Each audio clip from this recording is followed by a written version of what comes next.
Alrighty. Hello, everyone. Today I have Sam Miller on the podcast for round two. Thanks for coming. Hello. Yeah, Sam needs no introduction. If you haven't seen it yet, you can check out our first interview. I'll put the link in the description. So you have your own YouTube channel now. Is that correct, Sam? I do, as of 5 weeks ago, So five, enigmatically named Sam Miller. Sam Miller. So you won't have problem finding it. Easy to Yes, find. Yeah. yeah, fine. Which I think the subtitle is The Great Allowing. But Sam, Great. if you just in Sam Miller, if you're interested, Yeah. go and see that there. Yeah. Yeah. Awesome. Yeah. So check out Sam's content there.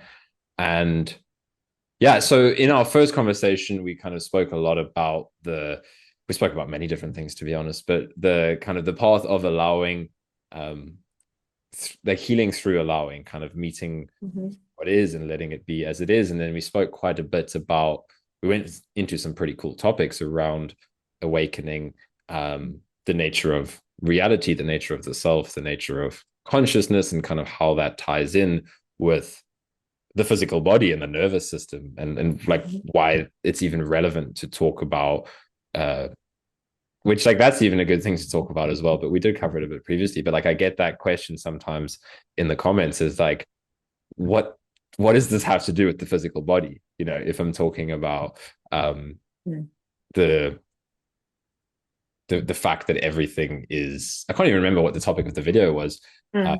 but maybe we can start there. I mean, what would your answer be if we're talking about realizing the true nature of who and what we are? What relevance or link does that have to the physical body? What would you say?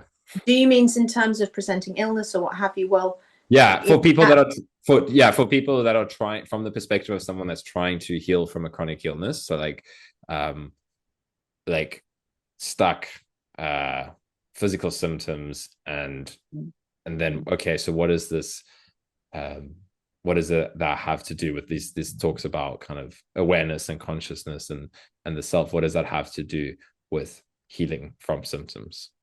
well, how long you got? But Give me in what you got. in essence, everything is designed to flow and move and operate without your mind having to be involved in the micromanagement. Think Mm, of yourself as a small child. There was a time at which you just were mhm, playing, doing, and we do this a lot with our group and our clients. Is when you were just in flow, the narrative, the engagement, the managing of this container was not necessary because you were in the present, mhm, operating as you should. And the system, the nature, the internal nature of you within the greater nature is just unfolding in the natural order of things. yeah. And this is when you're in something close to selfhood. You're not there entirely, but you Yeah. are closer to your own true nature. Mhm, And there's non-interference, and everything is just like a plant being able to grow as it's blueprinted to do so. mhm, But when, if by acculturation, if by environment, we are no longer able to be like that, because to be us in some way is considered not acceptable, unsafe, we have to override and check and repress who we are so mhm, that we can fit in with our caregivers. We mhm, need them for food, we need them for shelter, etc. So we deviate from this nature and this flow. And by necessity, what is an energetic system, a bioenergetic, a neurological, a physiological, psychological system gets interrupted because bits of it mhm, suddenly get overridden and squashed. And that energy gets held in the body. And of course, over time, this builds up. And nature, the great corrective, will say, boom, and will try and bring your attention back to yourself and your true nature by showing you what you've repressed so it can clear the backlog and bring you back. And this mhm. normally happens when you are able now to be yourself again. Yeah. Even though who you've become, who you think you are, the person who had to be that operating version of you, is someone who thinks you shouldn't be who you actually are. And Mhm, so, therefore, it's mhm, very important to understand that the true you, that awareness behind it all, doesn't have to interfere with the body. but an adaptation has taken place because of conditions within an environment. And now if we start to allow ourselves to go back to that, it will naturally do it. You don't have to make your health happen in the same way if a plant starved of light or stunted in some way because the conditions weren't there. You don't have to then make it healthy. You just have to simply provide the conditions for it to thrive that are a match in nature, and allow it to come back to its true nature, which is to grow and thrive and develop in accordance with its blueprint. And I was just in our group yesterday, I was talking about people using the analogy, for example, everything has its teleological drive to be whole. That's the nature of everything. And we were talking about the acorn as a classic example. An acorn has every bit of information in it to become the oak tree. And that's what it would do naturally if it was unimpeded. If it just was in a condition and environment that let it do that, it wouldn't have to do that. However, if the oak tree, is in an environment where it's not allowed to be an oak tree because it's shoved in an orchard rather than a forest, it might try and be an apple tree. And this is where we have to deviate and deform ourselves. Yeah, and it's gonna feel like shit. It's going to feel like shit, but it is survival to start with. But after a while, we keep seeing ourselves as other. We lose our true nature. So we are what we are, and we've deviated from that. And this is why, if we allow ourselves now to be the oak tree, again, in the orchard, we'll be fine. This is what we're being asked to do in culture now, to come back to our true selves, to be ourselves and no longer define ourselves by what we had to when we were younger. And we just have to allow that to happen. So I don't know if that makes any sense or sounds like people. But no, there's a lot of good stuff in there.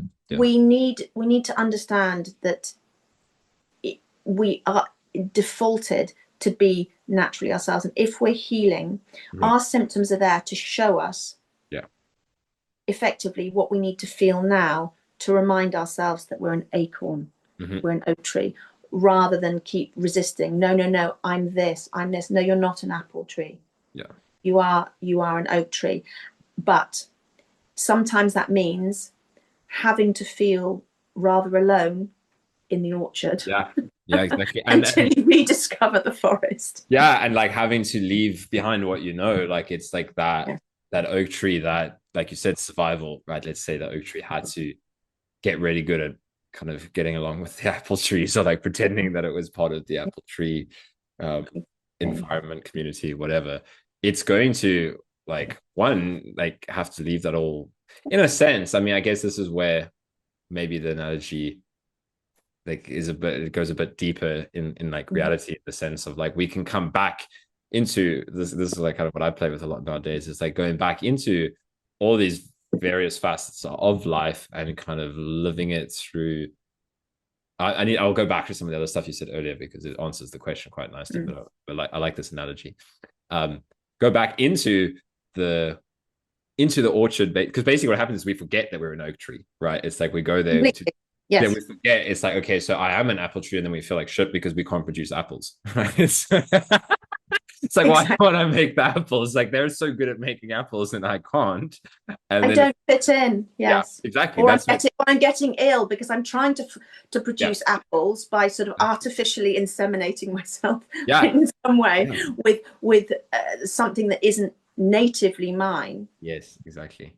But if we stop fighting to be the apple tree and start to remember and allow effectively ourselves to return to that original openness.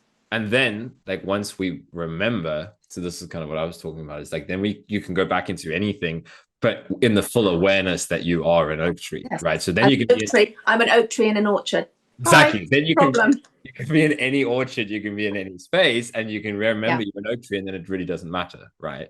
And then people demanding you produce apples, say, no, I'm an oak tree, I don't do that. Exactly. I do other stuff, but I don't do that. But we can relate to like, okay, what's your view as a great? You do that. I do that. That's your nature. That's my nature. Of course, it's all the same. We are it is the isness of what our condition is now that we've been given in that respect.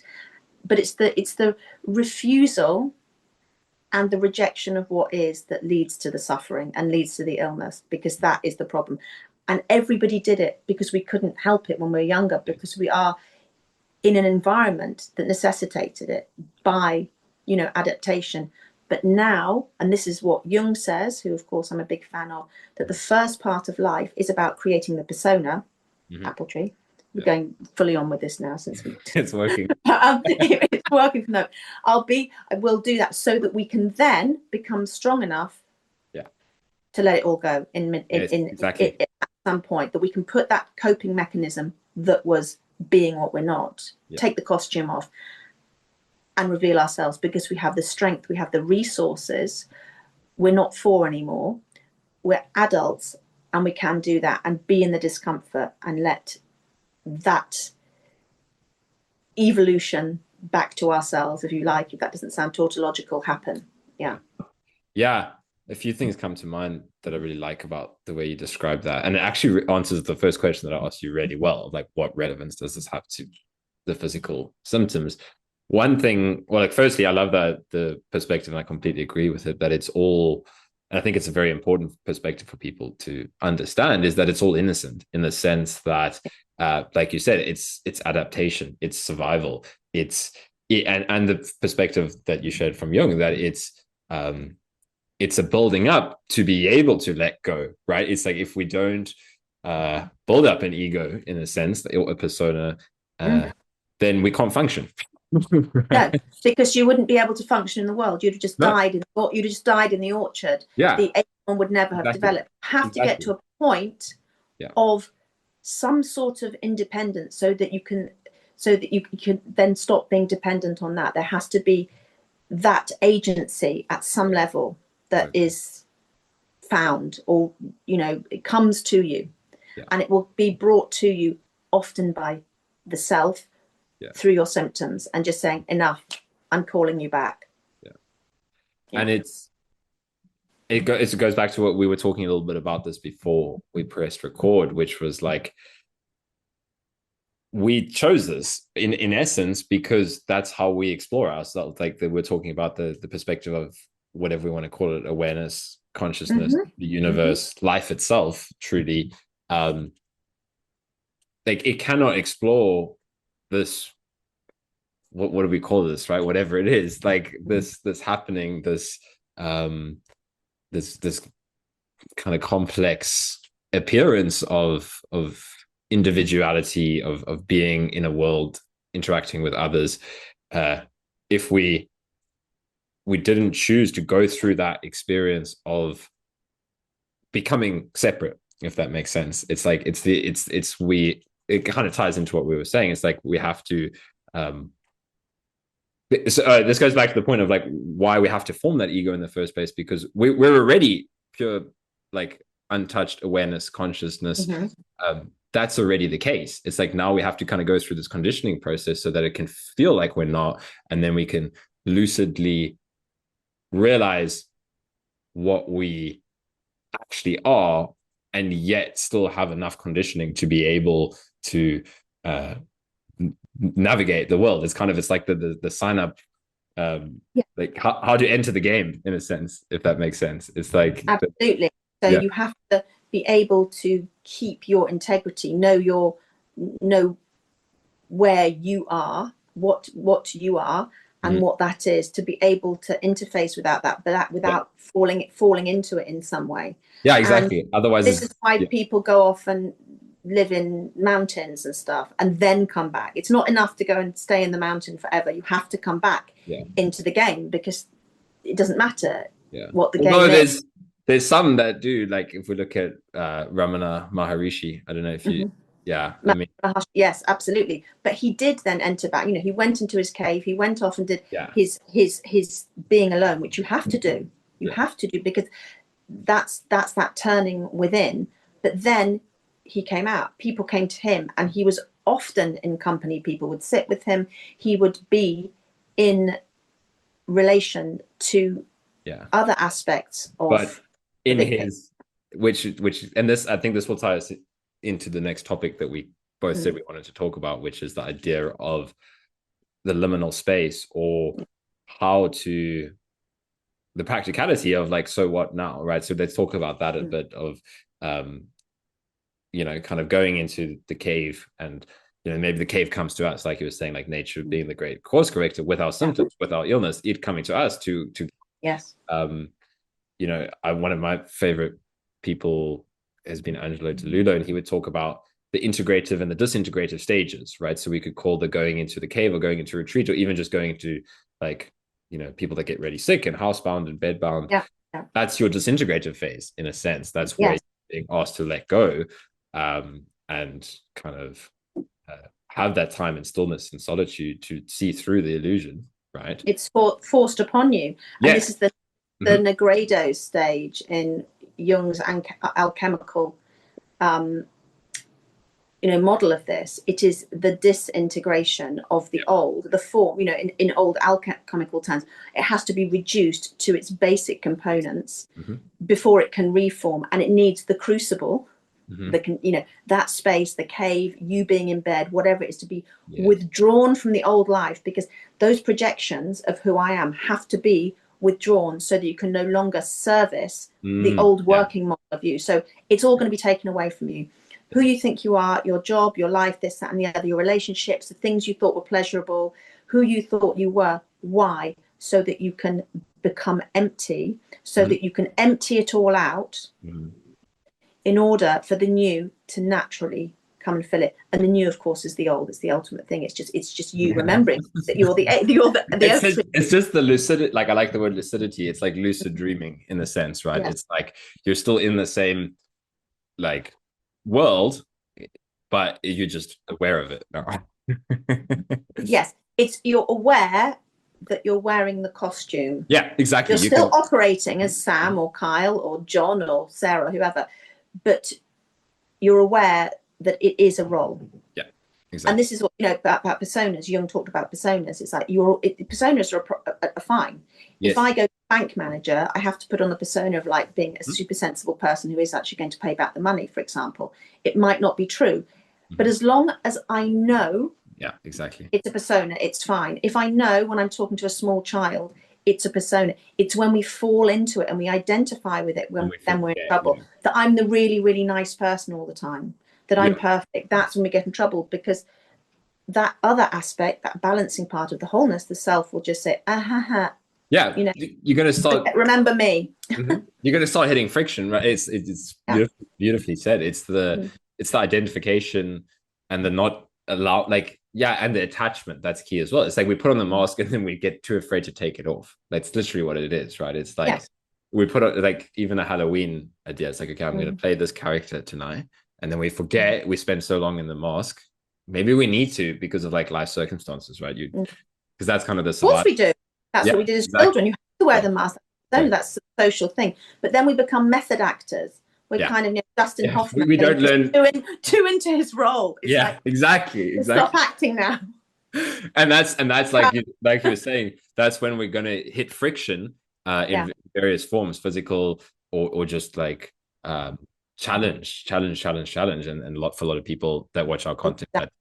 Because physical, the ego wants to take the mask off, because oh my God, this is who we are. This is what we have to do to survive. We are the apple tree. And oh my God, if we reveal ourselves, we're gonna it's the end of everything, because it's just terrifying. We can't survive in this. This is who we've identified with, not recognizing that who we think we are is just a coping mechanism to adapt to something. We've had to shape shift.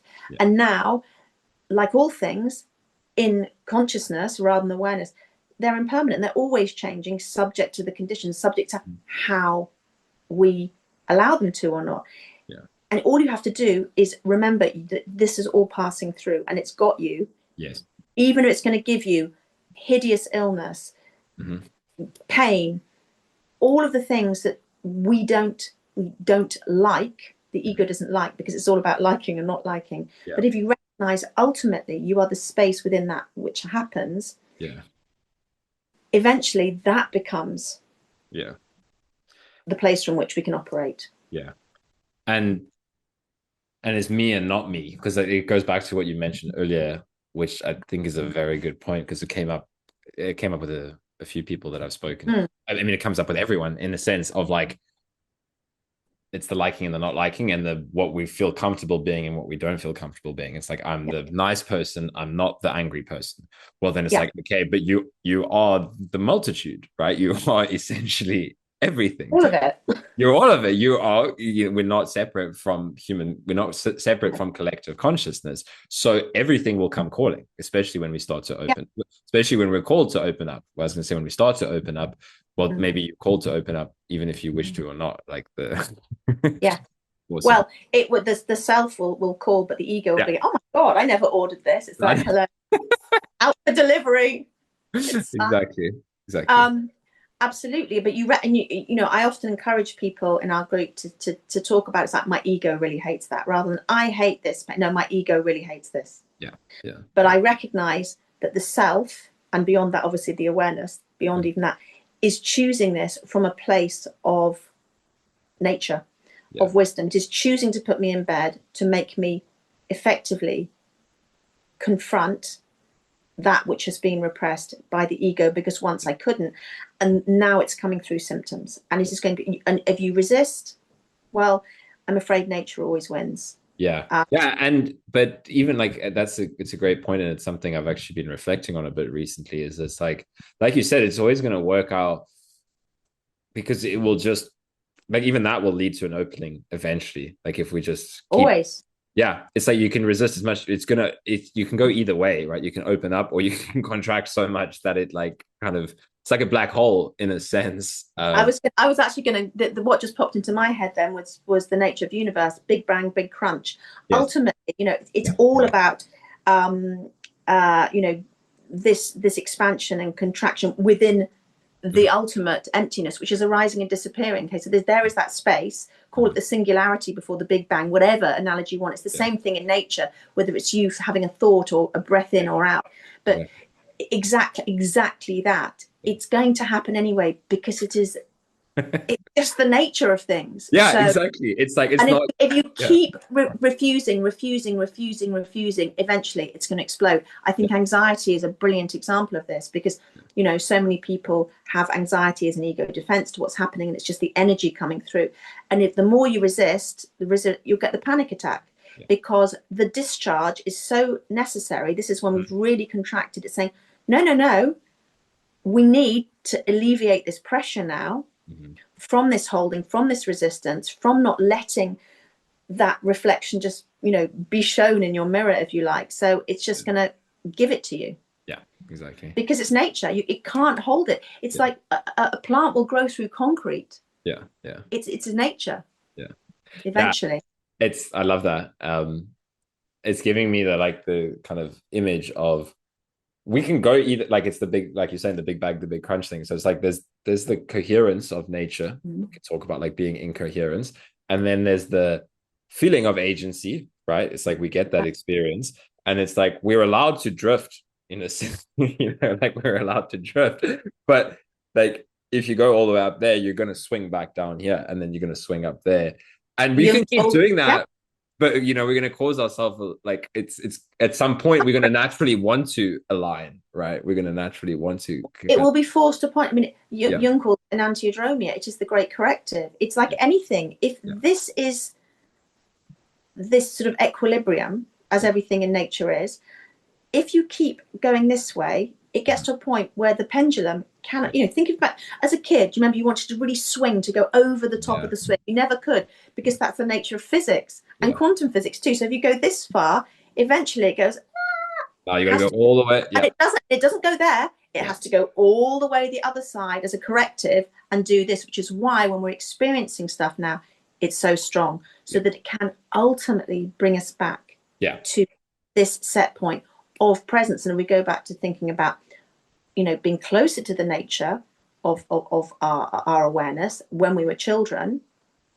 You know, that was more present and more in flow in that respect. I mean, of course, that's still, and that's why we didn't.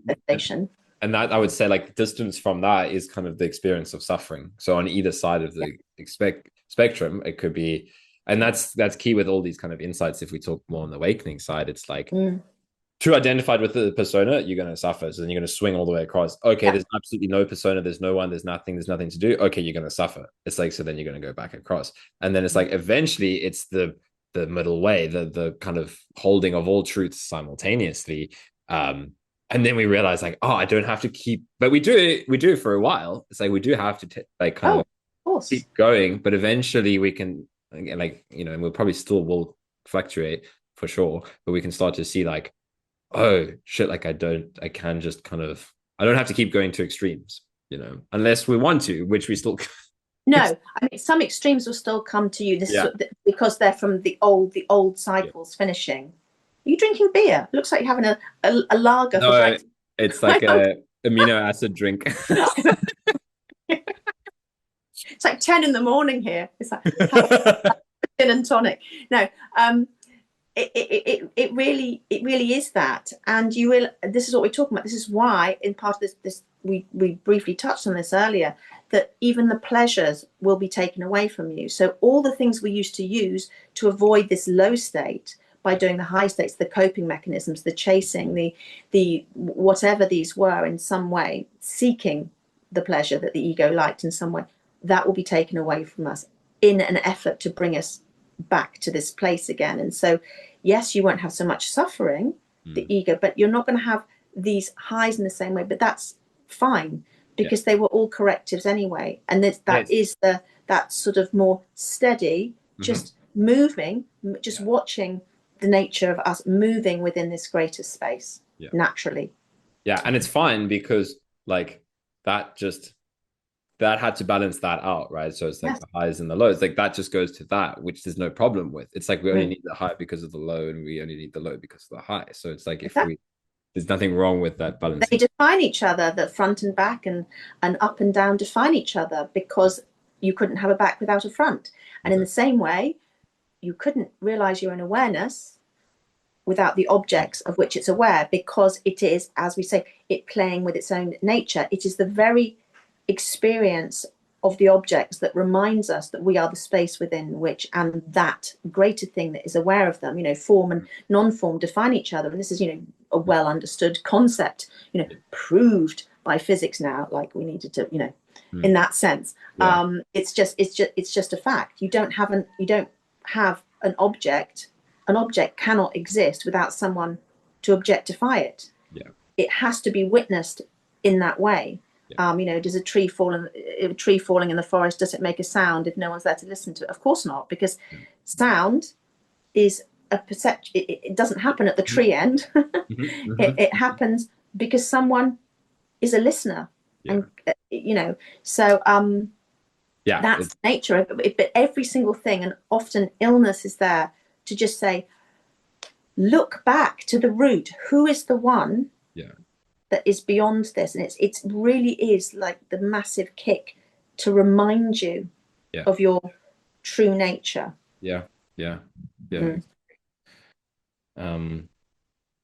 Let's talk a bit about the practicalities, or what we were kind of going into earlier, which is I've got a little bug on my laptop.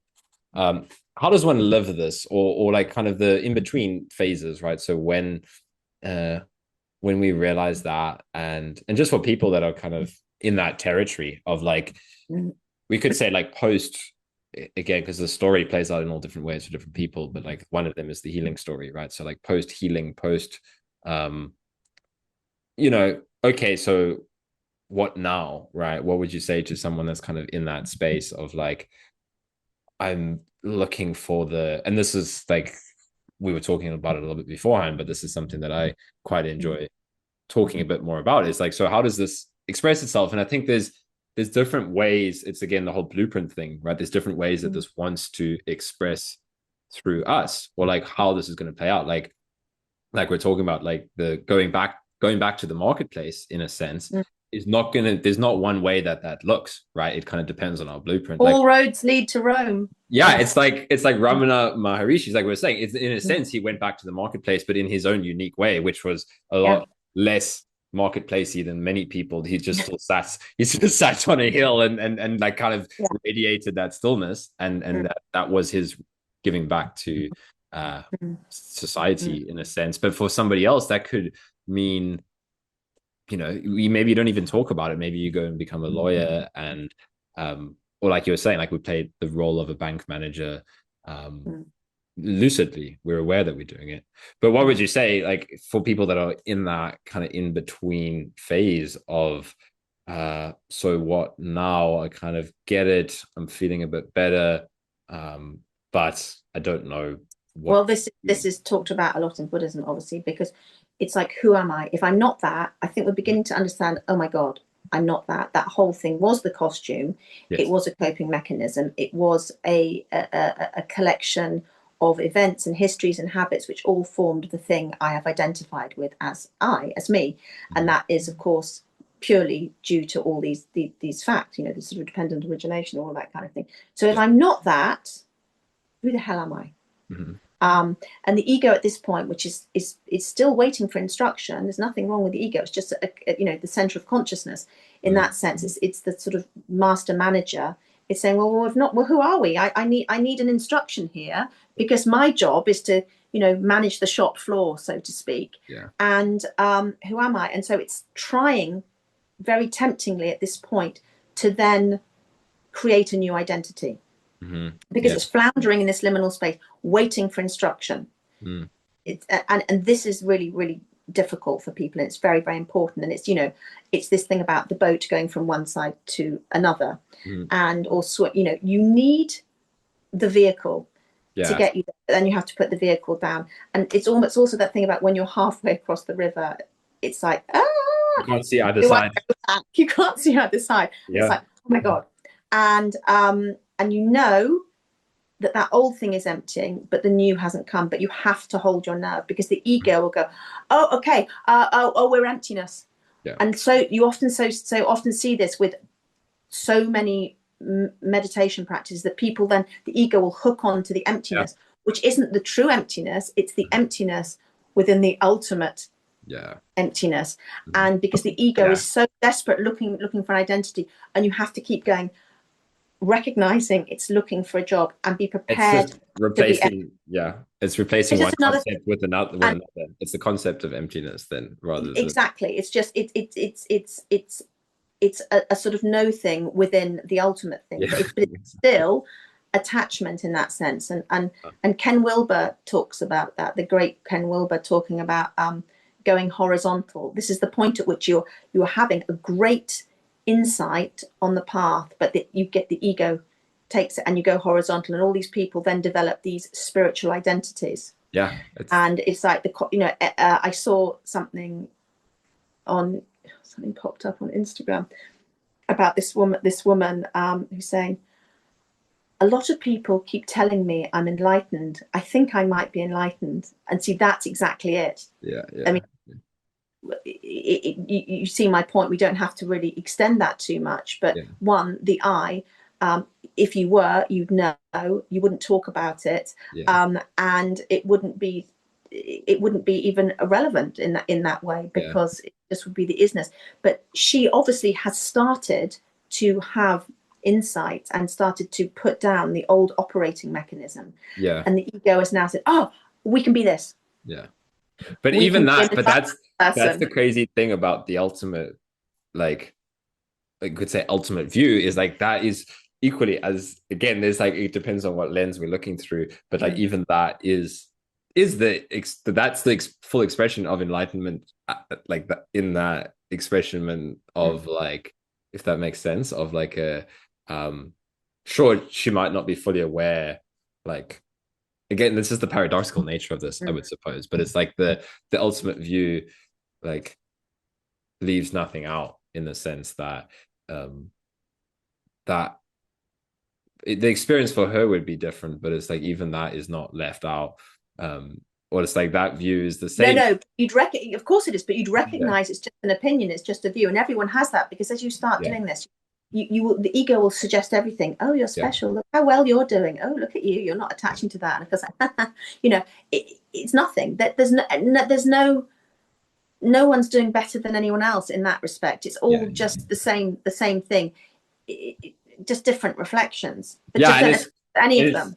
it's almost like it's just really depends what suffering will cause through the lens we look through, because it's like Yeah. a lens is just a lens, right? We can, and then again, we this is the whole mask thing. We can go back, and I guess this is what I, uh, or this would be my answer to my own question on that.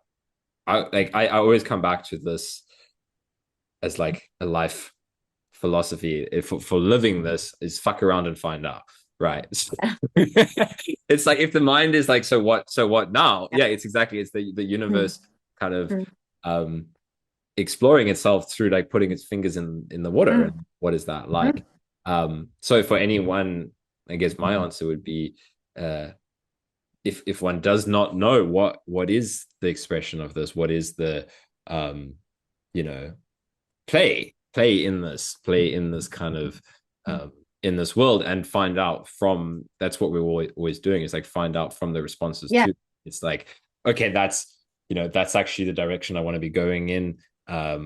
That's, you know, that's What suffering, that's a lot of, okay, so that's going to course correct again. You know, it's the mind that wants to be like, okay, I have to, you know, I have that to is the pick, that is the course correct, and you have to yeah, be, where is it coming from? Because it's a knowing yeah, that the isness of it, and it just like, oh yeah, I guess rather than the, yeah, ego still searching for the thing. It's like yeah, you don't search for enlightenment. yeah, It's just that's just like searching for a new pair of shoes, and it's sort of pointless. yeah, It's striving, because everything, there is only the present moment, and every moment, this is it, every time you stay in the present moment and non-attached to it, that is enlightenment. And yeah, it's certainly in the, that sort of immediate enlightenment sort of aspect. Of course, it's not permanent in that respect, but mm-hmm, in Chan Buddhism would say that. So you have enlightenment under your feet every second. mm-hmm, You're sitting on it, you are sitting on that lotus, if you like. It's yeah, there the second you stop yeah, attaching and just being the awareness. It's there, but it's gone in a second. You can't hold on to it, because the second you hold on to it, say, oh, look at me, well done, I've done it, and then mm-hmm. just stop caring about it, Yeah, really. yeah, but that's the key. Like I would say that's Matter. the, yeah. Like it becomes a moot point in there. It's Yeah, it's like irrelevant. Well, saying, this carry water chop word is what yeah, I think. There was some Zen line which is, after enlightenment do the laundry. mhm, yeah. It That's so just, that's the point I was making, where it's like, well, you know, it just doesn't so matter what, anymore. who It's like cares? if the mind is like I'm enlightened, if the mind's like I'm not enlightened, it's like cool, you're right either way. You're both and neither. Yeah, exactly. It doesn't matter, and it's just a suggestion. Again, that's just a reflection. And who is aware of this thought? Who is aware of the mind that's having the thought about it? Like, well, that's the only thing that's there. Yeah. But it will just show you. Again, you can watch your ego going, oh, look at you, all pleased with yourself, thinking you're Mm-hmm, special and talking about this stuff, mm-hmm, just to remind you yeah, that you're nothing, really. yeah, You're just nothing, because that nothingness reminds you of the everythingness that is aware of it. By yeah. Because contrast, you're both, right? It's like the yeah, mind, like you're nothing, but you're also everything. You know, so of course, it's that not. that's the defining of the opposites, and that Okay. that sort of stillness showing you movement, and vice versa. Yes, But to exactly. go back just to sort of practically for people in that liminal stage, this Mhm. is Jung's Dark Night of the Soul, the night sea version, and it's just like, oh my God, who am I? And people, so Yeah. many people in my group, as they start to recover their instinct initially, and get their selfhood bit by bit by bit, and who am I, and the ego's in a panic. This is just, this is not mystical stuff. This is the operating nature of Yeah. consciousness that Jung, and of course Yogacara and Chan and all these things describe so absolutely brilliantly in the awareness sutras and what have you. And it's normal to feel like that, of course, Mhm. because we've taken away the directive, and you just have to wait. And this is often this, people call it the letdown phase, and things like, oh, I just want to lie on the sofa Yeah. and do nothing. Nothing inspires you. Mhm. You'll be sort of anhedonia. All the things you used to like won't work. You're just being forced back to create the space. Mhm. And then, I say to people, just hold your nerve, because Yeah. suddenly one Yeah. day you think, oh, I quite fancy Yeah. doing that thing. Yeah. I've never done that. Wow. And that's the self giving you. Mhm. This is part of the stepping stone to the full thing. you've re-educated the ego much more in line back to who you were 4 years old doing that thing. And Yeah. like, I used to really like just going to the beach and doing nothing. Yeah. And that's giving back to you. I used to be able to just, do that. And we'd forgotten all of that. Yeah. And then this starts coming back in, and it's a remembering. I mean, it's all still consciousness, of course. It's not awareness, but you start to get back closer, moving back towards that mirror of that holds the door. So I would say to people, hold your nerve. I mean, I often use the example of, the glass, which is always good, very good. If I've got water in there, which is, whatever it might be, the old thing, if I want the new thing, I've got to pour it out first. I cannot put the soya milk in on top of it and then wonder why it's not working and I don't feel like my new self. You have to empty it, and emptiness feels terrifying because the ego has to identify with something. That's the nature of consciousness. But don't let it identify that false thing. Just let it wait. Well, we need to ask Jesus how to bypass that step of pouring the water out to get the wine in, because he found something. It's a good analogy, though. To be fair to Jesus, he was doing the best he had with, it's all there, but just in the language of the time. But absolutely, yes, exactly, exactly, yeah. No, I'm joking. I lost it. I was gonna. Oh, this is what I wanted to say. I think that's the perfect answer. Is hold your nerve, because I feel it hits right on. Like you described it really well, and I could just reflect from my own experience with this. Is exactly how it's unfolded, right? I remember that phase where it was exactly like you said. It was just like, so what now? That kind of nothing is interesting. Like I'm not interested in any of the shit I used to be in. Meh. Yeah, exactly. And then it's so true, because it might come back. And again, this is, I would say, this is what I wanted to go back to earlier. I think the key word is participation.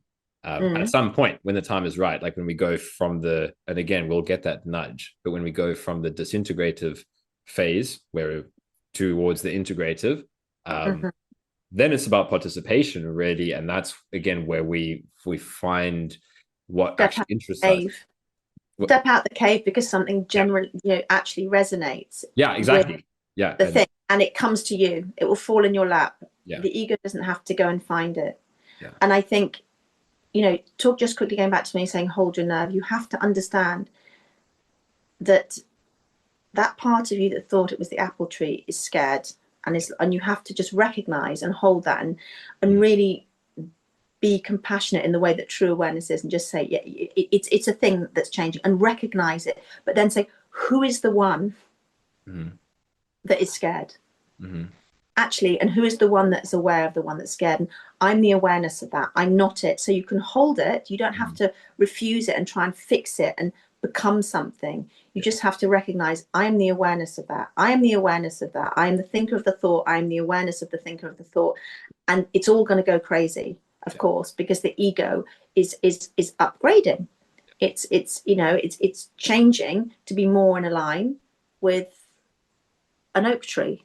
And of course, we're not even the oak tree. We're the infinite forest within which all of these things grow anyway. But at least get back to our nature within this experience of what we are now. Yeah, exactly. What is Sam Miller's most kind of authentic expression, or exactly, and that would be the kind of individuation of young selfhood, becoming what you are in this moment, returning to the sort of nature of yourself when you were born, before acculturation, before you had to deform to fit and become a shape that didn't actually allow you to be who you are, square peg, round hole. And we're going back to our original shape, and that's sort of Aristotelian as well. We've talked about the forms and coming back to the form. Or what I like to explore now is the idea that we can kind of become so infinitely flexible as well, that we can kind of have a natural flavor. But you can go back. So like we were a square peg in a round hole. Now you can go back and you can just like shapeshift to be able to go through a round hole. Back into the orchard again, because of course you realize that the thing that's shape-shifting is just a version of you Yeah. that is playing out. So you can be all, you can be whatever you need to be without losing the root, which is the awareness that you are actually shape shifting, but And not identifying with the shape. yeah, exactly. That's it. That's right. It's like, oh, It's just and that's non-identification with it. So you can get on with her, you can get on with him, you can do this, you can da da da, exactly. You can do but never think I am that person. You know, you can be really nice to someone, but don't think I'm really, really, you know, that's something I'm going to hook onto, because and I'm always the person that I am around this person. It's like, that's because again, if we go back to codependently arising, that's happening in relationship even, like, and I think that's important for people to understand, is like, yes. And it's a different, like, because this came up, somebody asked me this question in one of my groups, and it's like, you know, the later stage stuff is kind of, again, it's almost similar to your, it's the whole going back to the marketplace, because even the idea of to have to separate, like, away from an emotion, away from an experience, at some point we can actually fully, like, even that disappears, you know. It's like the Well, that's exactly it, because that's like going in, because you're aware that, okay, now I can just be anger, but I know that I'm anger, as opposed to exactly, because that's why, you know, Chan uses the mirror reflection the whole time. First of all, it's like, oh my god, I'm the mirror, I'm not the reflection. But after a while, as you realize, hang on, a mirror doesn't exist without a reflection. A reflection doesn't exist without a mirror. They are the oneness. They're separate, but it is that oneness, because you are aware, I'm a mirror, so of course I'm going to see a reflection. But the mirror never identifies with the reflection. In the same way, you know, you just become, you just allow it, because it's an emotion. It's being shown on your mirror body. You know, because why? Because of conditions. Because someone just kicked me. I'm going to have a sensation, or I'm going to have an emotion brought up in relation to that, because it's a natural person. I'm a human body, and I'd have to, anger will show me I need to create a boundary so I don't get kicked again. That's just an evolutionary thing. But I realize I am not that anger. I am not that body. I'm not that. You're just watching this unfolding within the conditions of the context of where you are, and where, you know, that thing you think you are is in relationship. But you also are. You also are the, like, it's like, even that dissolves eventually. Like it's like, well, the isness of it, it's like you are the mirror, and you're the room that the mirror is in, and you're the, you know, the well, everything is in the mirror, every single thing, that, because the mirror is infinite. The mirror will show you everything it's faced at. But I guess that's why that's why any description of this is going to be, like, invalid, in the sense that it can't truly, because it's still like a mirror can't describe itself. A mirror, if you look at mirrors, if you point a mirror at another mirror, all it will show is emptiness. And this is why it's been chosen as such a brilliant analogy. It needs an object in front of it to show your mirrorness. Eventually, all you realize is that the mirror is always empty. You don't need objects, because it can only know itself. Awareness can only know itself. And when anything you can see, hear, smell, taste, touch, label has a beginning or an end, it's clearly just an object that your awareness is aware of. Awareness is infinite. It doesn't have anything to describe itself. It just is. So it's kind of, you know, the beginning and the end, the end of the road and the beginning. It's just everything. So that's the thing. But we need the objects to remind us of that. Who is, and, you know, I must have, when I was recovering from my all my things that I've experienced, just said awareness, mirror about 1,000 times a day. And just remembering. And there's nothing to quite wake you up to the fact that your mirror is a reflection that is so disgusting to your ego, that is, you know, a thought, an emotion, a physical pain or a sensation, that you can either stay with it and try and change the reflection, or think, actually, hang on, zoom out and let it be. Let us to think, because everything changes. Nothing stays the same. Except awareness. Even the, I won't keep pushing you on the mirror analogy though, but, like, because even anything I want to go for it.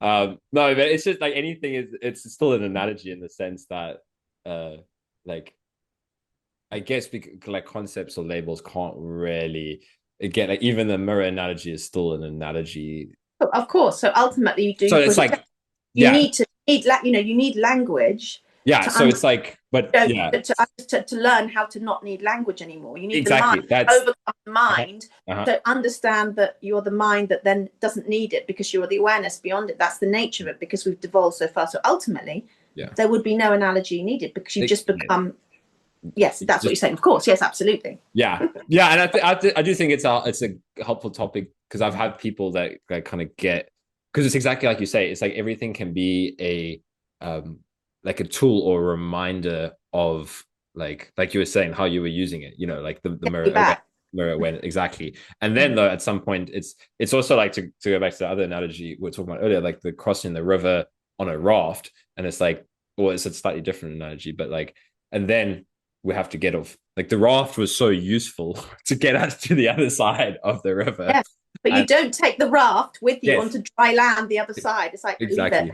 Yeah, But you needed the raft and you needed the exactly. mirror analogy Yeah, and you needed whatever it works for you yeah, exactly. to remind you of your true nature. And ultimately, then you don't need the things. Yeah, and I think that That's the plan.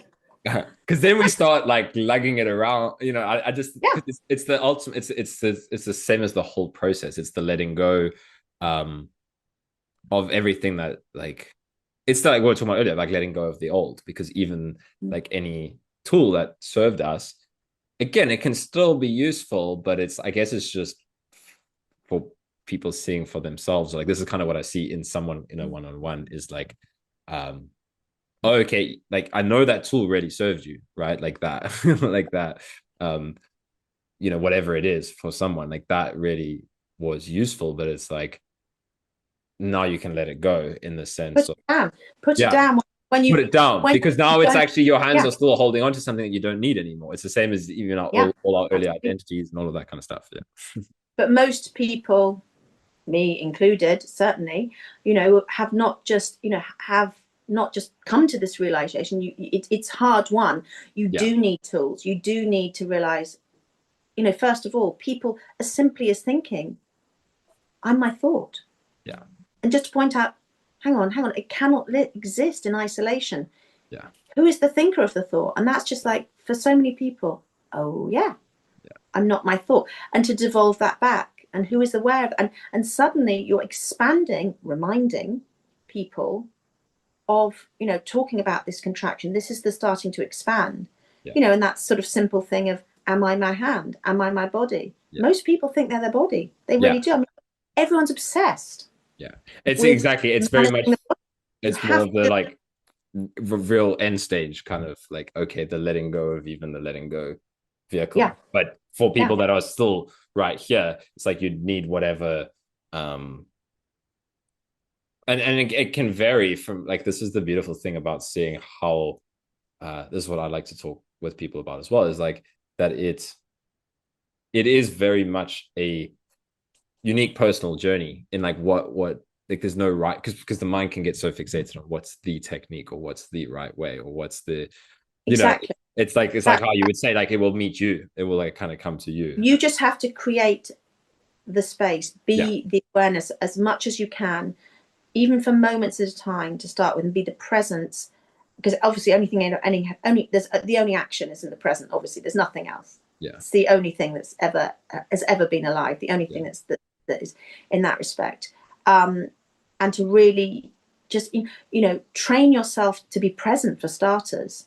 mm-hmm. And when people were understanding this thousands of years ago, it's so much easier. Modern culture requires different types of teaching Yeah, because exactly. most people wouldn't have been in an environment that was so demanding that their body will be screaming at them in the way Yeah, most people are now.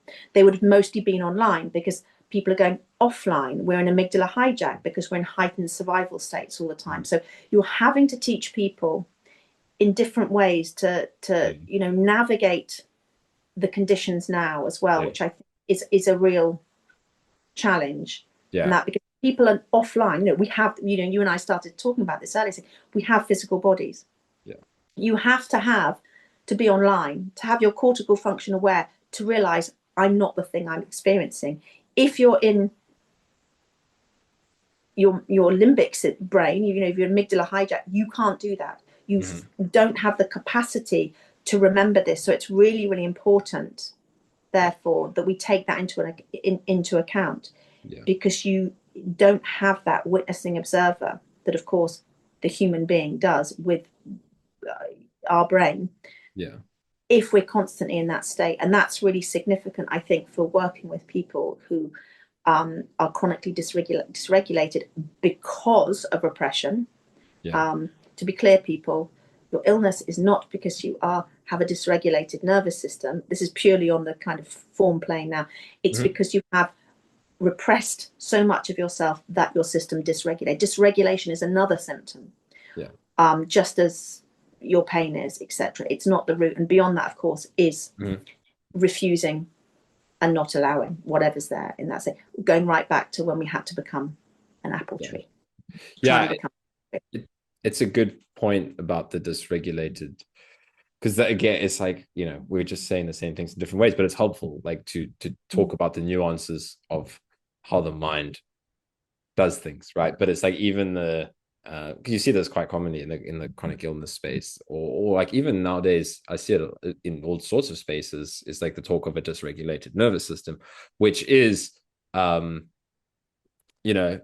like good to talk about, but it can become its own thing, right? Of like, people fixate on that because they're fixated on it, right? First of all, it's like anything.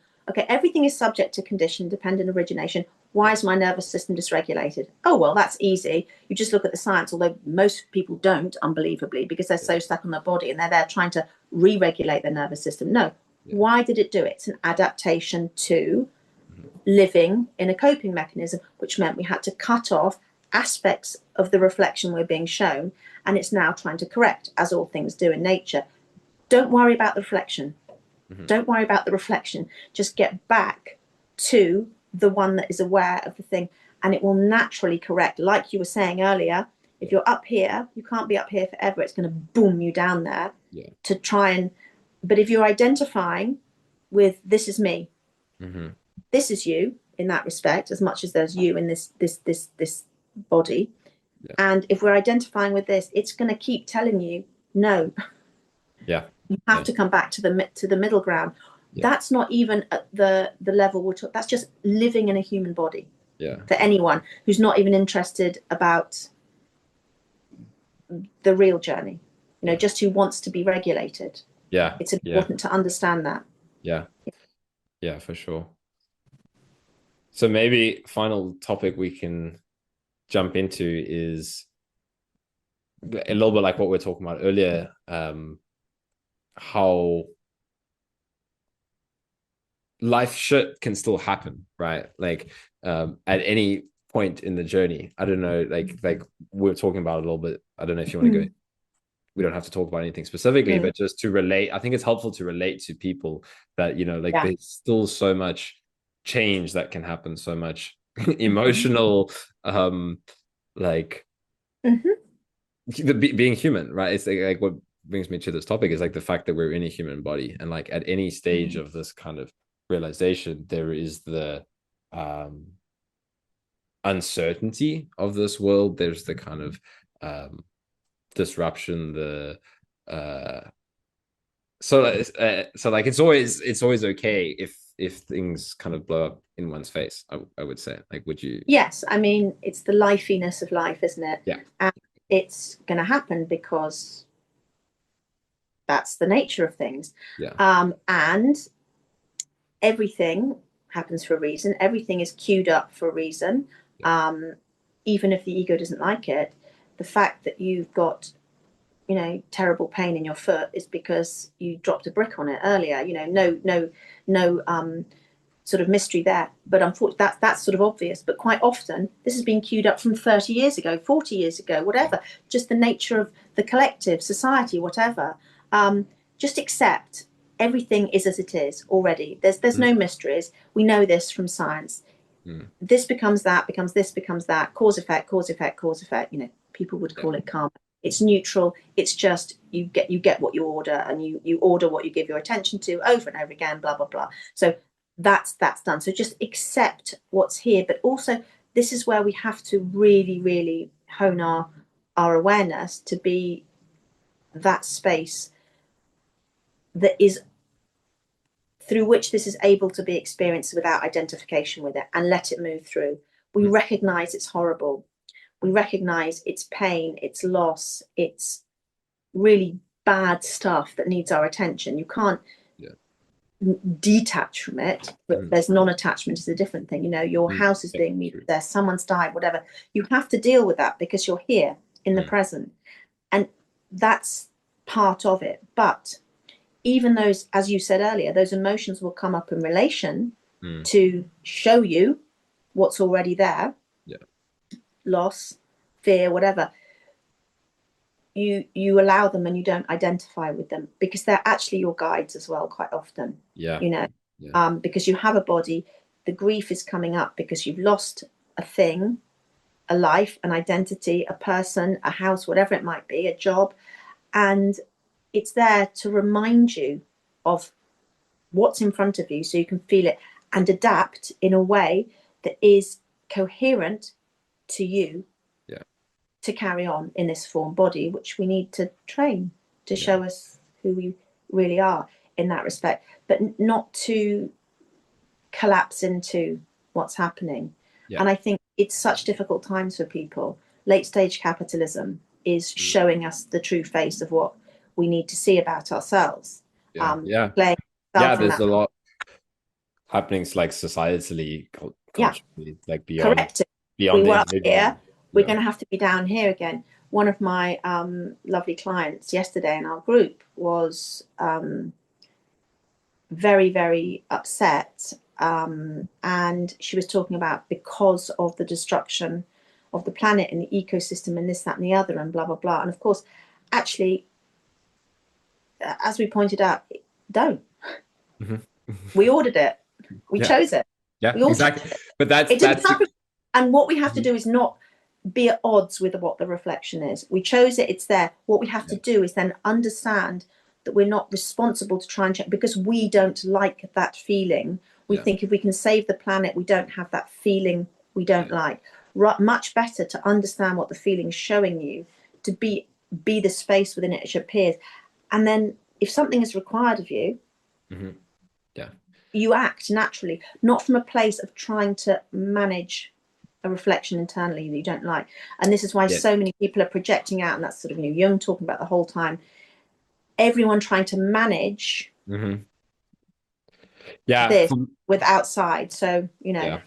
For me, it comes back to like the energy of fixing is always going to lead to trouble, right? Whether that's with oneself, like even like that's kind of what I talk to with people about the healing. It's like don't try to fix your symptom, but externally as well. Like if we're talking more globally, it's Gaza. It's like just trying to fix doesn't work because it sets up the kind of again, if we're talking about opposites, then it sets up that which needs to be fixed. You kind of just have to like let it all be. It's showing you needs to be fixed. So yes, of course, with Gaza, if you are somebody who is involved with trying to create a two-state solution or whatever, you will do the right thing pertinent to your role in presence, I hope. Now, for most people who are feeling uncertainty, stuff coming up in their reflection, and they don't want it when they look at then they'll just find images, an external projection of their tendency, rather than to allow what's there to be, that they're being shown something, is to try and fix the stimulus. If I fix everything about the Middle East, global warming, geopolitics generally, then my ego will feel calm and happy. It won't work. It won't work. So what you have to do is think, what is this showing me that I need to be just allowing and be aware of in myself, because it's something passing through anyway. Because there are people, we were talking about this the other day in my meditation group, it's very interesting with Gaza. I'm just using that as an example because it's kind of quite a pertinent one now. People who are so angry and so violent about what's happening with the angry violentness there, it's showing them the thing they need to see. Well, that's it. It's always just like, you know, the balance. It will show you that it will give you the very thing. And there are other people, of course, who are trying to. There was a woman who was talking very eloquently and calmly about the situation in Gaza from a place that wasn't about her experience of it. She had enough awareness in herself to be just as if it's a thing, in the same way you deal with that thing or that thing or that thing. If it's your job, if it's found you and you're being asked to make a choice in that moment. I always said, like, the person who trips over in the street, spills their shopping, you would naturally just go and pick it up. It's just a dumb thing. It's there. You wouldn't think, oh my God, I really need to make a point of doing that because that would make me feel better, or I'd feel so bad if I didn't. You've already made it about you.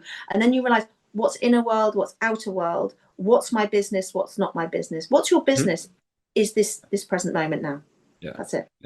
Yeah. And then when we do that, it's like we function so much more effectively as well, because it's like we can, you know, we're not wasting all this energy on shit that does not really like, again, we can talk about it, and that's, I guess, part of the play of like being human. And again, this is kind of what I was talking about earlier. It's like, you know, you can go anywhere and you can discuss something, and you can, you know, we can even engage in, like, if we want to, like, human debate and drama and all that kind of stuff, but it doesn't have the same charge as when there's like that externally needs to change for me to feel okay. It's like, no, I can feel the anger that people feel about this, and I can kind of, you know, engage with it and stuff, but there's this whole, like, the suffering is not there, in the sense of, like, things should not be as they are.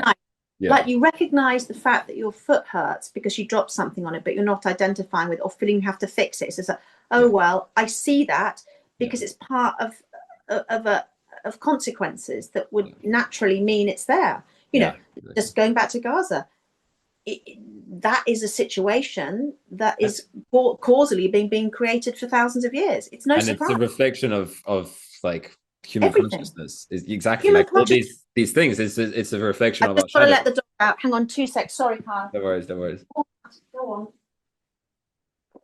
Good boy.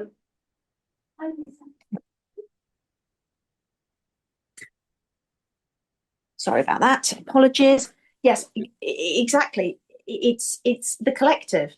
It's just a collective kind of pulled in certain areas. You know, there might be spaces where, it's like there's more of a polarity, and like that's the thing with Israel is, I was exploring this at one point.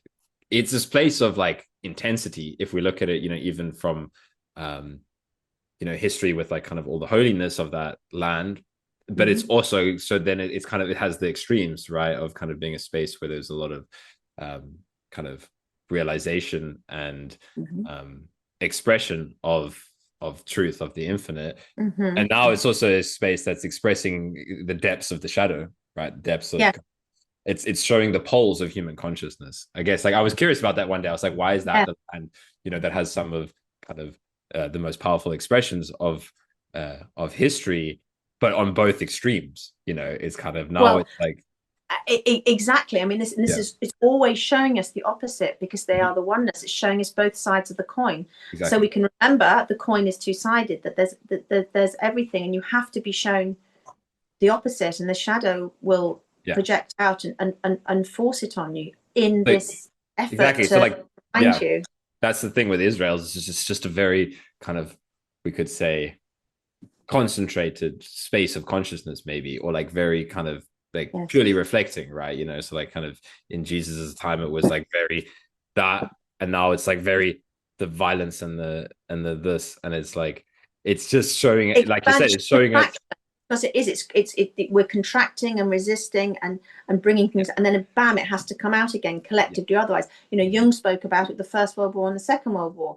You know, the projections were so great, the repression of the shadow was so great, that everything that Germany had become after, in that sort of interbellum years, but after the First World War, it started projecting out on to other groups, namely mostly Jewish people. So, you know, you're this, you're that, and of course it was just and what they were it's themselves. Just a reflection of what was happening in Germany. Yeah.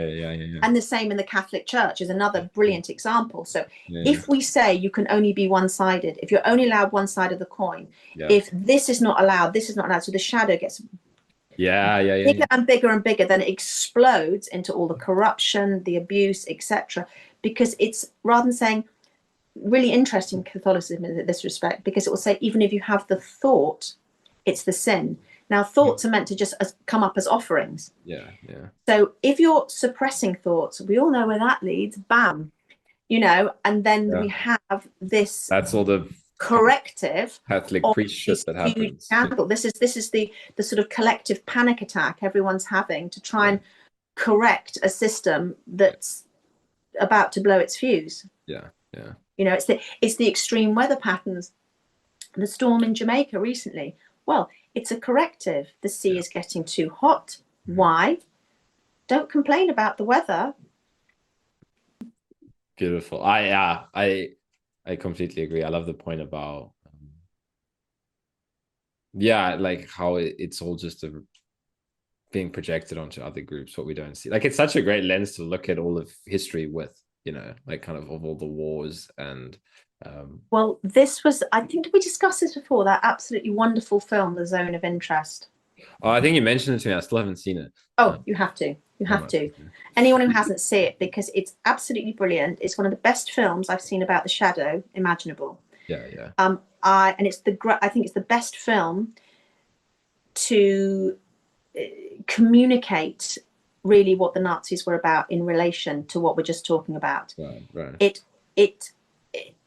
It really communicates the Holocaust in the most brutal way you could ever imagine, and there's not a single act of violence in it. Oh, really? Wow, that's fascinating. It's amazing. And it's so beautifully metaphored. It's the whole thing. Yeah. And it will show you who you are. Mm-hmm. Because basically, I'll just a sort of quick synopsis.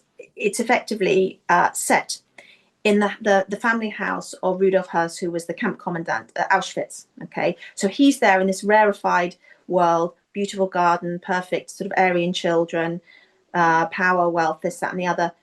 War, concentration camp. Okay, so you've got this polarity here of othering and this, that, and the other, and you're seeing this repression, this denial, this shadow being projected, of course, and then you're looking at Höss himself going through this experience and everyone in that environment. And it's absolutely fascinating because it's showing you who you are. And if you don't recognize yourself in those Nazis, you'd better watch out, because you've got a very dense shadow. Because these are people responding to their times in relation to a collective thing. That's what... Carry on, yeah. That's what we hate to do, right? Is to acknowledge that it's all in us as well, right? Yeah, we're all the Nazi, by the way. We're all Donald Trump. We're all the serial killer. We're all the sex offender. We're all of them. That's all of us. And the more disgusted and resistant you are to that, the more likely you are, the deeper it is in your shadow. Yeah. And it's very interesting that I used to work with sex offenders in prison. I think I mentioned that. And of course, they are the most reviled repository for our projections of, loathing and self-loathing in so many ways. Yeah. And it's interesting. People who would otherwise be very, measured with regard to compassion for people who commit crime and this, that, and the other, when it comes to sex offenders, chop their bits off, string them up, kill them. It's like, interesting. So do you not think there's a context to this? And when you explain to people that, well, 99.9% of sex offenders were victims of sex offense and abuse when they were children, suddenly that puts a different complexion on it, doesn't it? Yeah. And actually, what is it about that that's so convenient for you as this target? Because we're always looking for a moving target to discharge stuff we don't like about ourselves. Do you not think, because I know pretty well that if I had been subject to serial sexual abuse and it was a man in an environment that perhaps didn't support my getting over that, there's a possibility that I could have gone on to model and repeat the very relationship patterns that were abnormally given to me, because that's the way of things. And if I think I'd never do that, you're the person who'd most likely be that. So you need to attend to that. It's exactly, it's like it's a dead giveaway, the mind, because again, it's also like the charge that, like, if there's a real strong charge there for someone that, like, I could not, like, but if they're doing it in a charged manner, it's like, so why? I really, really hate that. I was just, okay, I'm kind of indifferent, but you know, it's the person who's really, I just so against that, really gets livid Yeah. about people putting their bins out in on the wrong day, for example. Yeah. Yeah. That's kind of, or that person parking in your parking space, that's kind of yours. That's not really them. That's showing you something about Yeah. you, Yeah. you know. That projection is a Yeah, fascinating. It's such a gift.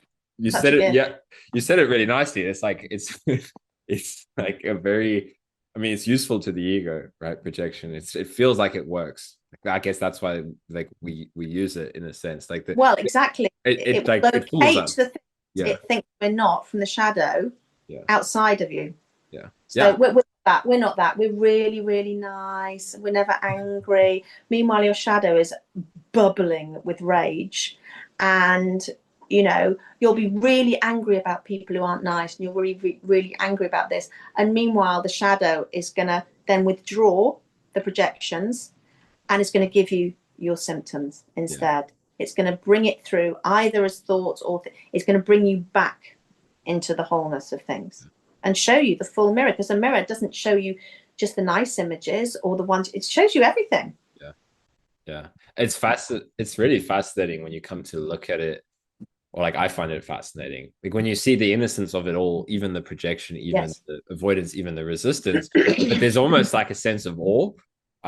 You know, this is what, like, I was part of a Vajrayana Buddhist group recently, Mm-hmm. and that they speak a lot about, like, people will talk about all the same things in different ways, but Yeah.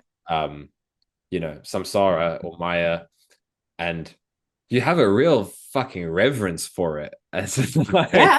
like you know that or like Yeah. whatever, like the same thing that we're talking about, they would talk about as, you know, Maya, the dream, like buying into the dream, and how in so many ways we do, like we kind of get sucked in and pulled into it, and eventually you just have this profound reverence for it. And it's the same as kind of, you know, the ego and resistance um and hiding and avoiding and projection. And it's like we see all these kind of tools that have been avoidance mechanisms, ways to hide things from ourselves. And it's like, wow, you know, you kind of, Angelo actually said this in his book, which I really liked. It's like, you got to have some respect for the ego, in the sense that you're dealing with something that's learned every trick in the book from how to hide shit from itself, you know, or like how to keep itself Amazing. alive. It's the most efficient manager you'll ever find. If you want a Yeah. business, Yeah. it's so dedicated to the job. It doesn't sleep. It doesn't have days off. It doesn't Yeah. Yeah. make Yeah. it leeway. It's the ultimate job's worth. Why? Because that's his job. You can't blame the ego. That's what it Yeah. does. But Exactly. it's your servant. Yeah. It's Yeah. like, Yeah. I Yeah. want my ego to be retrained to be an allower. I want my ego to be trained more in allegiance with the self, who it should Yeah. serve. But Yeah. we've let the servant become the master. Yeah. And so it's completely neutral. I mean, you know, people talk about it's bad. They're talking about it's who it's identified with, the self concept. Yes, exactly. And that, like, that it's not, you know, it's taking up more space than it should, or it's like being used in a way that it's not bad. It's just not the um it's like, I often use the analogy of, like, let's say, like, you know, like nothing's bad in the sense that even fear itself, like the fear brain or the fear voice, it's fine, it's a protector, whatever, but it's not who you should be listening to kind of like, it shouldn't be your life coach, you know. In the sense of like, should I do this? Should I do this, or should I do that? Let's consult what fear has to say. You know, it's Yeah, like, let's consult with the egos. The ego, well, the ego's only the part, and the part cannot understand the whole. yeah, So let's just actually consult the whole. That's the self. Wait, it will show you. Oh, I don't like that. It's the ego doesn't like it. Why? Because it thinks you shouldn't feel fear. You shouldn't feel angry. You should always be nice. This, that, and the other. So anything that contradicts that, because to be fair, that's the mission it was given as the yes, manager yeah, of consciousness. Forget all the unconscious. yeah, So it's going to say, we don't do that. No, sorry, we don't do that. yeah, And it's like, okay, it's an opinion. yeah, And that's what we're operating. This is why it is all innocent. It yeah, really is exactly, based. And it's just like, you want that, madam? You want that? You want that? You want that? You want that's what you normally have. That's your normal order. And you say, actually, no. And it will go, oh, okay. And after a while, it will go, fair enough. yeah, That's the new running system for the manager. It's just waiting for your instruction. yeah, But it's instructing itself, and it's like the computer running over and over again, because we've forgotten we're not the computer. We are the one outside it, yeah, programming it. And it can only be programmed from outside. Otherwise, it's Yes. only reprogramming itself based on its existing experiences, which will Yes. always be in the past and never relating to the present, which Yeah. means you get the same shit over and over again and wonder why. Yeah. Yeah. Epic. Like, I think that's a great one to end off on. Um, I'll add to that computer analogy. It's like if we look at AI, I was just listening to a podcast on AI before we started. Interesting. And it's the same thing, right? It's like AI is only useful because we're giving it data outside of itself, right? It's that same kind Yes. of thing. It's like and It's it's a exactly, reflection of us, right? it's a located collective brain consciousness outside of us that's Yeah. constantly being updated by our experiences, Yes. but always operating on the past because it can't do anything new for itself Exactly. until we come to presence and see things exactly what they are. Yeah. Unbridled, unsaddled and polluted by what we used to do or we used to think or what other people think, and just experience it now. And that's really important for people recovering from chronic illness, because that means you can allow it finally to move through and this thing to end. And it doesn't happen instantly because there's quite a backlog. Yeah. And that has, you can't just think, oh right, I'm allowing, why aren't I better? Yeah. Well, it's there's quite a lot we've got here, madam, in the waiting room. So can we just, Yeah, bit by bit that's move an it through? important, I think that's a really good point though, because like, yeah, and it's just frustration is a part of the process. I remind people often, like, Yeah. okay, so like if you why am I not healed yet? Well, maybe now you need to allow frustration, right? Like that frustration is also just such a easy one to get caught up in, I feel, because it's like, I mean, Totally. Well, frustration is often in front of anger that's trying to come as well. So exactly. Again, if there's any sort of urgency, it's the ego has timelines, the self doesn't. Awareness doesn't operate on time, obviously, because time operates just another thing that it will show you. It's just a construct. So yeah, there's no urgency. And when you're in those moments of stillness and presence, you don't care how long anything takes. It's just like, because there is only this. You're not bothered. Like when we go back to being a child, you weren't worried about what you're going to, do for your degree. When you were mucking around. You're not like 5 when and you were 5. thinking about what am I going to do when I'm 20. You didn't even care what you're doing the next day. Yeah, exactly. There was just this, and you were in that moment. Perfect. Yeah, it's a good reminder, I think, especially just to slow down, right? Like in the really slow down.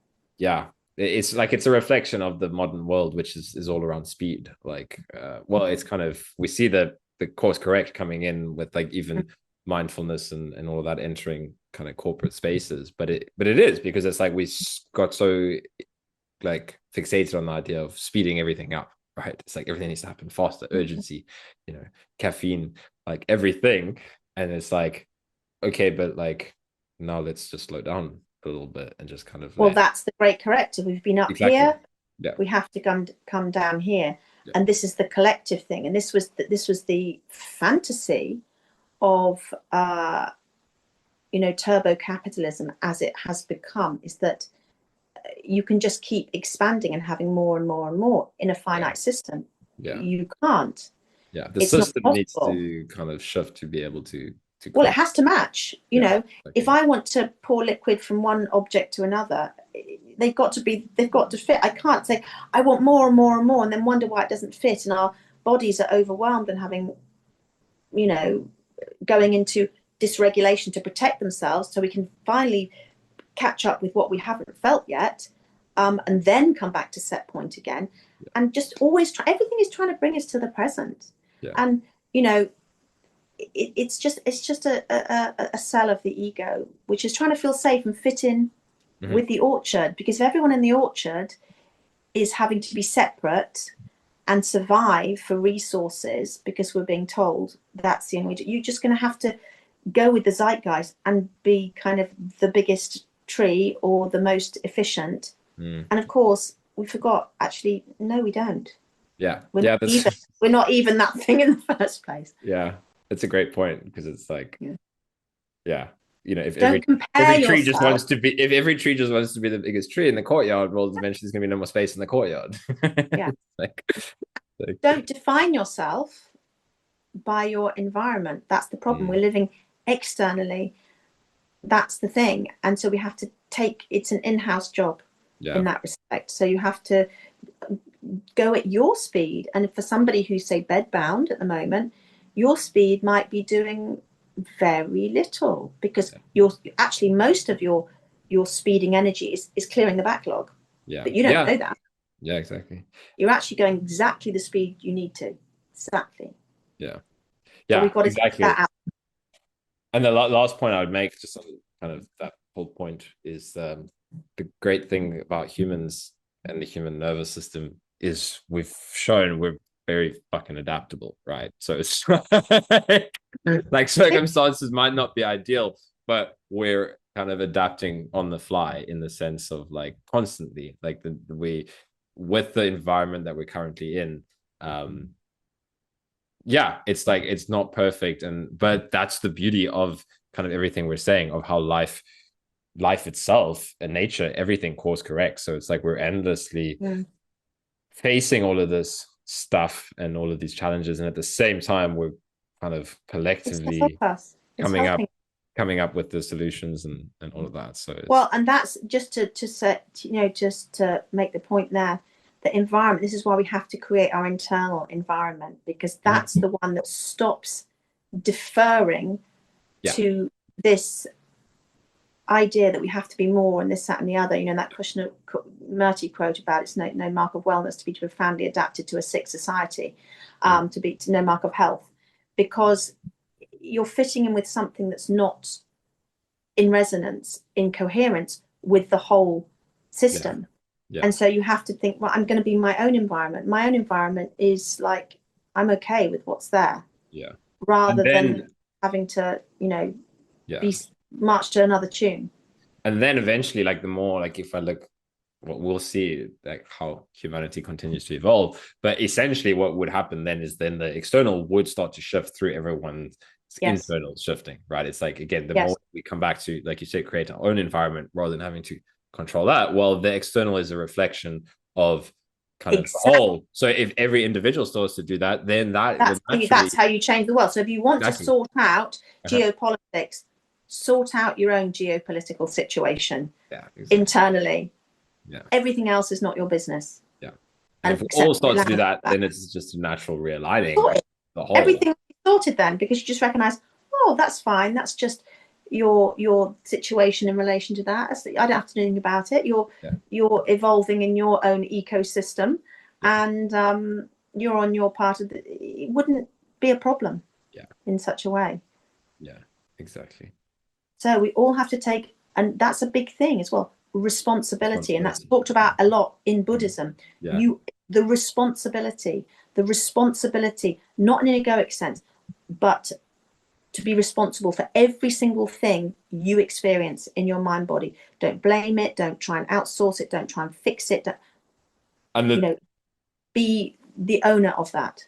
yeah, and the funny thing is, like the with increasing freedom comes increasing responsibility in the sense Mm. that, like, the more we wake up to the kind of infinite nature of what we are, it's like, it's like, you can't get away from anything anymore. It's like No, because you're going to see more and more and more, but you'll exactly, have and more compassion for it, and you yeah, can leave it. You can just see it for what it is, yeah, like that emotion arising. Okay, there's an unfolding situation, but because the nature of reality, you'll know that's just the way it should be, and yeah, there is a course correct going on there, even if it might look like a terrible situation. In mm-hmm. fact, there is a recalibration going on. You're seeing something that's down here and you think, oh my God, I've got to Yeah, sort yeah, it exactly. down here. No, no, no. You're just robbing the system as Mm-hmm. an individual or collectively of rebalancing from up here.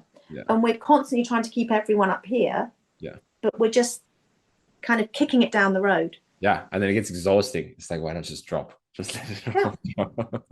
Stand back, stand behind the line, witnesses it all, get back off the stage into the audience Yeah, exactly. and see the big picture. Wood for the trees, be they oaks or apples. Yeah. Yeah, the stock market is a good, I would say, reflection of that kind of.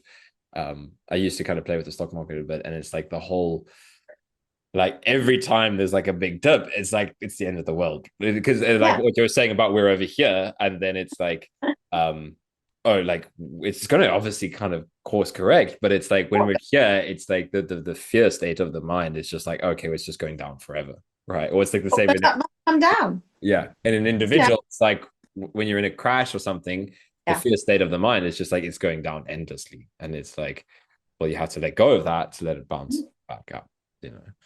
absolutely.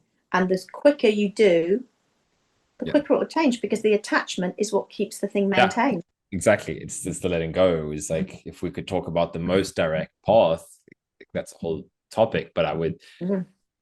I would say it's the willingness to let go. The more willing you are to let go, and even to let go of letting go as a, as a technique And or an it's, idea. yes, Yeah, but like endless letting go, then that's it, right? You've like, yeah, but embodying that, yeah. uh, moment to moment. So yeah, Maybe next time we'll discuss that more, the direct path in that yeah, sense. we Really, could yeah. we could just If do a people whole are if people are interested, we I could do mean, a whole podcast. Let go, let go. just be Yeah, allow, don't comment, no non-attachment, that would be the direct awareness, path. awareness. The whole podcast just like one massive pointer. Oh, yeah, that'd be fun. But I think explaining to people Yeah, the efficiency of doing that, because you get there faster if you yeah, are still goal orientated, which of course is the whole kind of anathema of it. But yeah, so people, it's the tortoise and the hare. I mean, it's there in front of us. yeah, And the Tao is, the master gets ahead because she stays behind. yeah, It's all there. If yeah, you wait, it comes to you, yeah, and it happens as it should, rather than always trying to claw ahead. Or let the road unfold in front of you, yeah. rather than trying to stumble along on a road that hasn't been built yet because Mhm. you know you're going too fast. Yeah, exactly.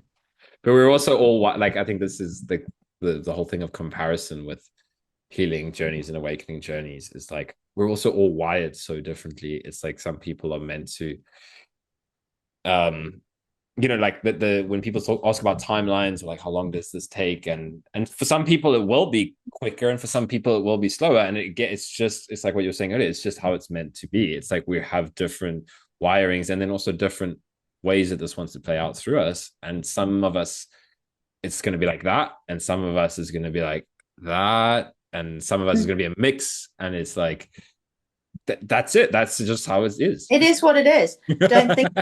Jung and Marie Louise von France talks about a causality. Just because you can't see the cause doesn't mean there isn't a cause. It's Right, just it's yeah. further back up the line. Mhm. And let's say it like it is. This is not just one life. This is karma. Yeah, So exactly. depending on how much baggage, how much sort of Yeah, karmic attachment you have to certain things, that's going to inform. yeah, So some people think, oh, I'm not doing it right. No, it's fine. Everyone thing is as it is. It's yeah, just kind of burning off as it should, by you chopping things off, by coming to present and allowing and doing all of this exactly as it should. Compare and despair always. That's the ego's trick yeah, to yeah, choose exactly. where it's at. Everything's fine. Everything's exactly as it should be. And it doesn't mean that you're not doing wrong. And some people have to consider this. They are accelerating um, their sort of clearing out of their old karmic backlog, whatever you want to call it, Yeah, because they are experiencing so much right now. yeah, Um, you don't have to make sense of it at yeah. all. It's a good point though about the like, we can, The the accumulation. lack of that in kind of the modern Western world, the understanding of karma, like it can explain away a lot of uh like, I don't know, just complaining about different life circumstances. But once you truly understand, we should do a whole thing on karma because people misunderstand it. They think it's this punitive, Okay. uh, this punitive, terrible, unfair thing. No, it's just physics. It's just cause and effect. Yeah, Do right. It's like that, we get face. that. Do that, get that. If you don't want that, don't do that. And Yeah, it's just like that. Over and over again. And sometimes we've done that quite a lot. So we've got a lot of this. So we need to do exactly. less of it. And then eventually we don't get it. It's completely neutral. Yeah. It's a mechanism. That's it. And I think once you understand that, you know, Jung describes it, philosophy describes it, now quantum physics describes it exactly as it is in that way. It is just causality. You can think, oh, wow, you don't have to feel bad about it. You can see how it works and think, okay, that just gives more scope to understand. Yeah, because feeling bad about it and reacting to it is just proliferating more karma for You just yourself. ordered it again. You've just reordered. You've just added to it. Okay. Oh, you want that? Right. Okay. Just, you know. That's what these Vajrayana Buddhists that I was hanging out with were talking about, was like, you just got to opt out, really. It's like you just like you just choose your, again, it sounds weird like for people depending on what stage you're at, but at some point it really is like that. It's just like, oh shit, you opt out of continuing to, like, run on the wheel of samsara, essentially, Yeah. to just like Stop, continue. stop putting it in the basket when you're shopping on the Yeah, internet. Like, you can put it in the stop going to checkout. it's like Yes, you might have thought I'll pop it in the basket because it's a suggestion, because last time you did. Do not press the checkout button. Leave it. Just a exactly. suggestion. It's just an offer on a vast menu. See it. Yeah. Well, I always describe to my students in our meditation class, it's like a giant sushi restaurant with, it's going past on the conveyor belt. You can see that it's the whatever it is. You don't have to say, I don't want that. I don't want that. I really don't. Just let it go past. Don't pick it up. Yeah, don't choose exactly. it. Yeah. But the fact that you've seen it doesn't mean you've ordered it. You've only ordered it when you attach to it, and you attach to it the second you pick it up and give it your attention, your second thought, second arrow, a response, and that's it. It's always innocent. Yeah, exactly. Whatever it is, and as it's going by. Yeah. And this goes back to what we were saying earlier. We're just finding all different analogies for it. But or because the suffering is like when we order it and then we pretend that we didn't want it. So it's like, either just watch it go by or order it and then just own that shit. Yeah. Like that, okay. So unfair. This is it, people. It's not fair. It's not fair. I mean, I was so hideously ill for years. I mean, years and years and years and years. Yeah. And you could go, there's a problem. Why me? Why me? It's like, well, now it's like, of course.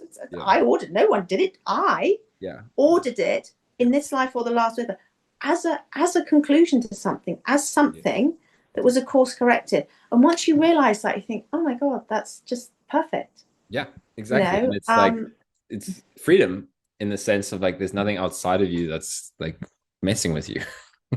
No, but exactly. It's the whole power responsibility thing. Like this is what we were saying, and that's why we don't. It's like I like to say freedom and responsibility. It's like you realize you have infinite freedom, but then there's nothing left to blame. Essentially. No. And we still can't, even the emotion of blame is innocent though. It's like the human can still be pissed off with its environment or its life circumstance and all of that, and yet you can see the innocence of both the pissed offness and the circumstances that are giving rise to. Like I was saying, you can see, if you really take this to and the innocence of the choices made by the sex offender. Now sit with that. Really hard for people. Why? If the only meaningful relationship they had when they were coming to fruition in those windows of opportunity for sexual connection, this, that, and the other as a child, was somebody abusing them. Yeah.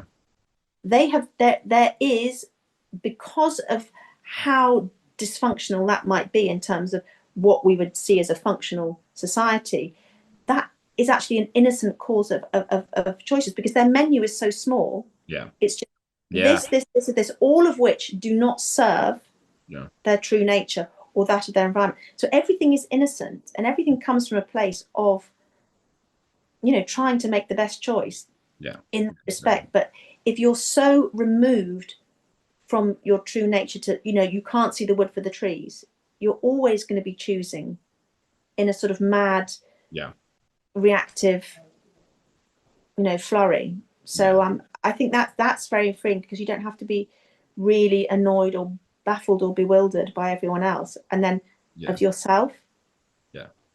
Accept yourself.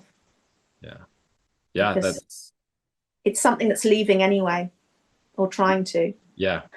Exactly. Beautiful. I think let's end it there. It's all innocent, and accept yourself. because even that, like, that doesn't, it's like the accepting everything. Like, this was for me as well. It's like, accept everything is allowed, even what's there and what's here. It's like, allow that, allow your symptoms, allow your response to your symptoms. It's all allowed. It's all okay. Nothing is left out.